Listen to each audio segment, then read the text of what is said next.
ये video actually मैं record कर रहा हूँ आजकल के जो हमारे जितने भी पेरेंट्स हैं बहुत कंफ्यूज रहते हैं कि either government school is better और प्राइवेट स्कूल इज़ बेटर। तो इसको लेके बहुत कंफ्यूजन रहता है। अब पढ़ाई जो है वो दोनों में हो सकती है, ठीक है। कुछ बच्चे मैं देखता हूँ गवर्नमेंट स्कूल में ही टॉप कर रहे हैं, कुछ बच्चे प्राइवेट स्कूल में टॉप कर रहे हैं, कुछ बच्चे प्राइवेट स्कूल में जो बिल्कुल नहीं पढ़ना चाहते। आप उसको फीस आप देते रहो लाख रुपए सालाना, बट बच्चे नहीं पढ़ रहे हैं।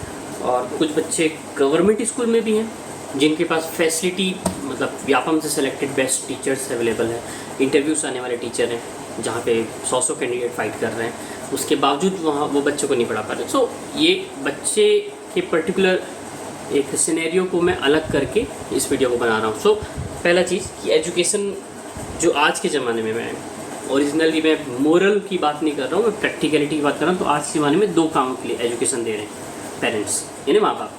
अब मैं थोड़ा हिंदी वर्ड्स यूज़ ज़्यादा करूँगा। तो जैसे पहला जो हमारा शिक्षा का मूल उद्देश्य हो जाता है वो होता है ज्ञान प्राप्ति, क्योंकि ज़रूरी भी है, जो अच्छा चीज़ है। बाकी जो अधिकतर 99% जो माता पिता हैं उनका मूल उद्देश्य रहता है बच्चों को सामर्थ्यवान बनाना। सामर्थ्यवान से मेरा मतलब है कि वो कितना ज़्यादा कमा रहे हैं आजकल के बातों में, ठीक है, कितना ज़्यादा कमा रहे हैं, कितना ज़्यादा उनका गेनिंग है। अब सामर्थ्यवान जब बनाना है बच्चे को तो इसमें दो चीज़ें आती है कि आप उसको स्कूल से भेज रहे हो शुरुआत में, वो प्राइवेट भी हो सकते हैं, गवर्नमेंट भी हो सकते हैं। वापस आ जाता हूँ गवर्नमेंट स्कूल, मैं जो सिनेरियो लेना चाहता हूँ समझाने के लिए, गवर्नमेंट स्कूल में आपका फीस रहता है ज़ीरो, एग्जैक्ट ज़ीरो फीस। जबकि प्राइवेट स्कूल में वही जो फीस है वो बच्चों का वेरी करता है। बट फिर भी मैं बोल रहा हूँ कि अच्छे आप एवरेज प्राइवेट स्कूल में पढ़ाते हो, जहाँ के भी टीचर मेहनत कर रहे हैं, इसमें कोई दो मत नहीं, टीचर थोड़ा जगह मेहनत कर रहा है। सो वहाँ का एवरेज जो फीस है वो आपका जा रहा है लगभग, जैसे मैं LKG का देखता हूँ आज के कुछ अच्छे प्राइवेट स्कूलों का, मैं स्पेसिफिक ये वीडियो बस्तर रीजन को फोकस करके बना रहा हूँ, ठीक है। सो 2100 के अप्रॉक्स में ले सकता हूँ 2000 से 2500 रुपये per month, from LKG UKG nursery से आगे बढ़ते हुए। तो एक एवरेज, उसके बाद फर्स्ट क्लास में उनका फ़ीस भी इसी के अराउंड में लेते हुए चल रहा हूँ, और मैं पूरे 12वीं तक ही फ़ीस ले रहा हूँ। जबकि एक्चुअली मैं 12th में अगर आपका बच्चा जा रहा है तो उसका फ़ीस कुछ स्कूलों में 3-3 हज़ार भी हो चुके हैं, कुछ में 4000 पर मंथ भी होते हैं, कुछ में 1500 पर मंथ भी होते हैं। बट मैं एक्चुअली स्पेसिफिक फिर भी ले रहा हूँ कि चलो मैं मान रहा हूँ कि आपका LKG का फ़ीस जो है पूरा कंटिन्यू हो रहा है लास्ट तक। गवर्नमेंट स्कूलों में जहाँ तक मुझे मालूम है मैक्सिमम गवर्नमेंट स्कूलों में फ़ीस नहीं लगती। कुछ स्कूल्स हैं सेंट्रल गवर्नमेंट ऑर्गेनाइज्ड स्कूल, जैसे कि केंद्रीय विद्यालय हो जाता है, यहाँ पे आपको थोड़ा बहुत फीस लगता है, ठीक है। फिर भी इसमें आ जाते हैं हम लोग कि ये जो फीस है, तो प्राइवेट स्कूल में आपके 2100 अगर पर मंथ फीस लग रहा है तो आपका साल का हो जाता है ये 25,000। गवर्नमेंट स्कूल में आपको साल का ज़ीरो। अब मैं मान रहा हूँ कि अगर आपका बच्चा प्राइवेट की जगह गवर्नमेंट में पढ़ रहा है, फॉर फाइनेंशियल स्टेबिलिटी आपका बच्चा गवर्नमेंट पढ़ रहा है, तो आपने स्पेंड नहीं किया वो, मैंने वो बिल्कुल भी व्यय में नहीं ले गया आपने 25,000 रुपये सालाना। तो मैं क्या कर रहा हूँ, उस 25,000 सालाना को मान लो जमा कर रहा हूँ, बच्चे के नाम पे भी मैं ले रहा हूँ। तो मैंने बच्चे के नाम पे जमा कर दिया। दोनों चीज़ हो सकता है, मैं एक अच्छा कंडीशन ले रहा हूँ कि आजकल के लोग शेयर मार्केट ये वो इधर उधर लगाते हैं, जो भी फ़िलहाल मैं ले रहा हूँ कि एक एवरेज आप म्यूचुअल फंड एक फ़ंड में डाल दियो, आप LIC में डाल दियो या फिर किसी और फंड में डाल रहे हो, म्यूचुअल फंड में डाल रहे हो। तो मैं मान रहा हूँ अगर आप एक म्यूचुअल फंड में नॉर्मल डाल रहे हो और आपका बच्चा उसी के नाम पे जमा कर रहे हो आप, ओके, और 15% एक अभी के जैसे भारत का ग्रोथ रेट है जो दिख रहा है और जो मोदी जी के विज़न 2047 के तहत भी चल सकता है शायद 15% पर ईयर, तो उसके हिसाब से 15 साल की पढ़ाई में, मतलब फ्रॉम नर्सरी टू 12th 15 साल का जो पढ़ाई है, जब आपका बच्चा 12th पास हो रहा है 15% रिटर्न में आप हर साल उसमें ऐड करते जाइए कि आप हर मंथ 2100 रुपये उसमें जमा कर रहे हैं। मैं 2100 का आंकड़ा एक लिया हूँ, ठीक है, LKG की फीस के हिसाब से। तो 2100 रुपये आप हर मंथ जमा कर रहे हो, तो आफ्टर 15 ईयर्स मैं बात कर रहा हूँ, 15 ईयर्स आपके पास शायद 14 लाख रुपए के आसपास आपके बच्चे के लिए रहेंगे, अराउंड 14,23,000 के आसपास आ रहा है। मैं 14 प्लस मान रहा हूँ, 14 लाख, ठीक है। अब अगर आपका बच्चा बहुत अच्छा है, ठीक है, पढ़ाई में, तो आगे कंटिन्यू करेगा। अगर उसको लगता है कि मुझे 12th के बाद आगे नहीं पढ़ना है, क्योंकि भविष्य स्किल डेवलपमेंट के ऊपर आने वाला है, और अगर वो स्किल के ऊपर फोकस करता है, उसके पास कुछ खास स्किल है। फॉर एग्जांपल मैं ले रहा हूँ कि उसको इलेक्ट्रॉनिक्स का बहुत अच्छा नॉलेज है और उसमें स्किल्ड है, और वो अपने एक इलेक्ट्रॉनिक मतलब एक फॉर एग्जांपल एक इलेक्ट्रॉनिक के रिपेयरिंग का शोरूम खोलना चाहता है जहाँ पे इलेक्ट्रॉनिक रिपेयरिंग हो रही है, तो आपके पास 14 लाख है जो आपने एक्चुअली उसी के फीस से बचाएं, आप उसको उसमें डाल सकते हो। या फिर अगर आपके बच्चे को कोई नॉर्मल छोटा मोटा शोरूम खोलना है, कोई बिज़नेस खोलना है, दुकान खोलना है, किसी भी चीज़ का बिज़नेस खोलना है, तो आप उसमें 14 लाख डाल सकते हो। फिर भी मैं कंडीशन ले रहा हूँ, फिर भी आप आगे जैसे आजकल के ज़माने में हो रहा है, नॉर्मली आजकल के ज़माने में माँ बाप जो हैं वो अपने बच्चे को कॉलेज तो भेजते हैं, तो मैं फिर भी ले लेता हूँ ठीक है, आपका बच्चा 3 साल कॉलेज किया, पोस्ट ग्रेजुएशन 2 साल किया, और 1 साल वो गवर्नमेंट एग्ज़ाम की तैयारी किया, जो कि आजकल के बच्चों का ट्रेंड है, 90% बच्चे करते हैं, ठीक है।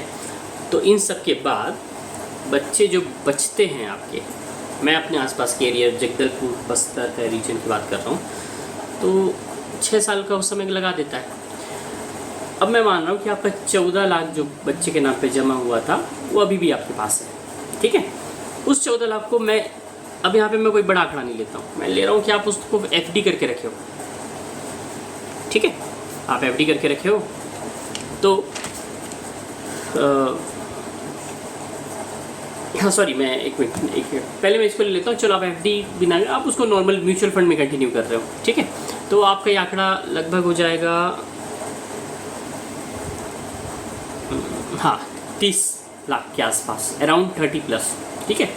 तो जब आपका बच्चा 6 साल और पढ़ लिया, मतलब पहले तो 15 साल पढ़ाई किया, अब वो 6 साल और पढ़ाई किया पूरा कॉलेज कंप्लीट करते हुए, तो उसके पास आ जाएगा लगभग 30 लाख जो उसी के नाम पे आप रखे हो, ठीक है, 30 लाख प्लस।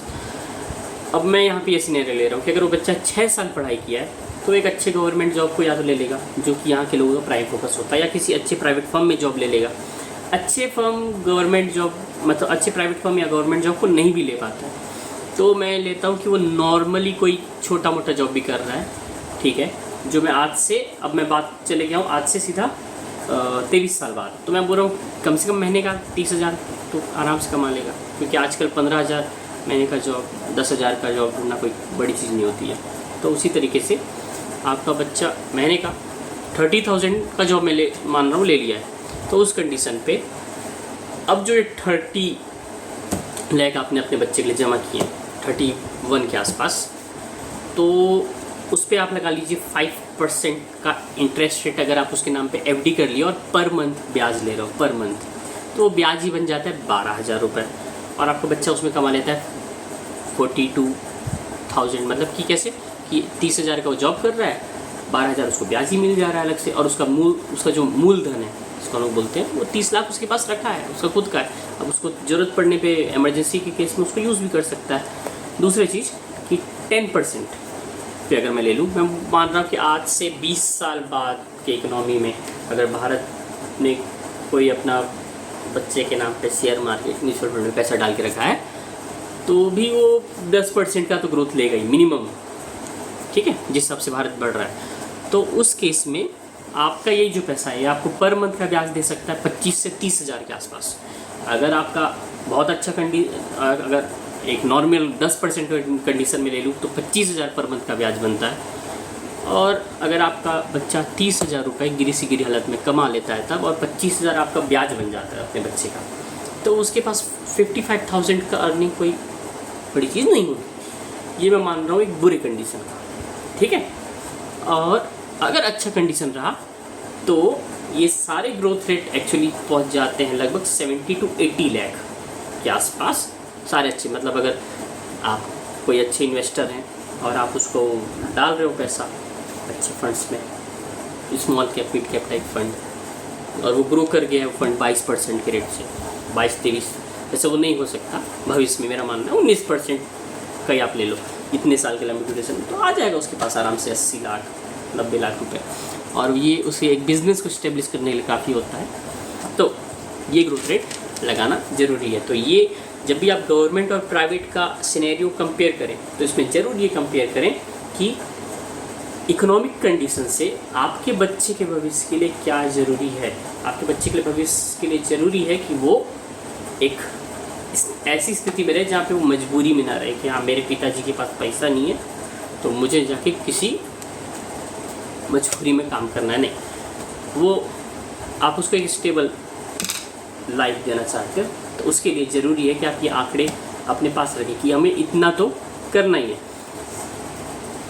और अगर आप प्राइवेट में पढ़ाते हो तो आप ये पैसे नहीं बचा सकते, फिर आपके बच्चे को 55,000 कमाने के लिए खुद निर्भर रहना पड़ेगा। जबकि सेकंड केस में आप गवर्नमेंट स्कूल को चूज़ करते हो तो ये आंकड़ा जिसमें पर मंथ 25 से 30,000 अपने बच्चे को स्वयं दे रहे हो, उसका जो फीस का पैसा है उसको आप बचा के अगर रखे हो तो ठीक है। तो इसलिए मेरे को लगता है। और जहाँ तक अगर पढ़ाई की बात है तो मुझे नहीं लगता आजकल प्राइवेट हो या गवर्नमेंट बच्चे ट्यूशन प्रेफर करते हैं। तो जिन बच्चों को ट्यूशन नहीं जाना है वो गवर्नमेंट के स्कूल्स के बच्चे भी नहीं जाते हैं, और जिनको जाना है वो प्राइवेट स्कूल के बच्चे भी जाते हैं। ठीक, तो पढ़ाई के लिए तो ये दोनों चीज़ें मोड आपके लिए इक्वल है। तो अपने बच्चे के भविष्य के लिए ज़रा ध्यान से सोचिए कि उसे किस मीडियम में पढ़ाना है, किस चीज़ में उसकी पढ़ाने की ज़रूरत है, और किस तरह के स्कूल्स को आपको चूज़ करना है।